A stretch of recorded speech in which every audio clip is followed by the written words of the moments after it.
সৌদিরা আমাদেরকে ঘুম পাড়ায় রেখে না বেতনটা দেয়া দেয় মার যাইতেই। এই যে দেখো এত পরিমাণে অসুস্থ, তারপরেও মনে করো যে নিজের কাজগুলো নিজেরই করতে হইতেছে।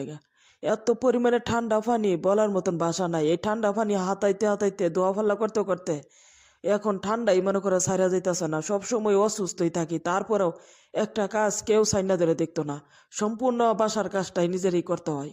বাংলাদেশে তো যে একটু অসুস্থ হয়েছি, কত ধরনের খাবার টাবার লইয়া আইসেরা সবাই উড়ে বয়ে রয়েছে, তারপরে খাবার খাইছি না। আর এই প্রবাসে অসুস্থ শরীরটা লইয়াও এই ঠান্ডা পানিগুলো আতায় আতায় মনে করে এই দোয়া ফাল্লা শাকগুলো কাজকর্মগুলোই করা লাগতেছে।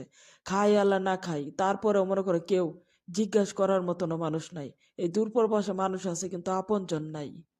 এই সৌদি আরবে সব চাকরির ছুটি থাকলেও বাসা বাড়ির প্রবাসী মেয়েদের কোনো ধরনের ছুটি রাখিয়া অসুস্থ হইলেও একটা গ্লাস যে কেউ দইয়েরা পানিটা খাইবো সেটাও খাইতো না। আজকে এখন কি বলবো, কয়টা দিন ধরে মনে হয় 15-20 দিন ধরে অসুস্থ। 10টা টাকার ওষুধ তো কেউ এখন পর্যন্ত রাই নিয়ে দিছে না। তারপরেও সারাক্ষণই যেহেতু পানি আতায় ঠান্ডা সাইরেই যায়।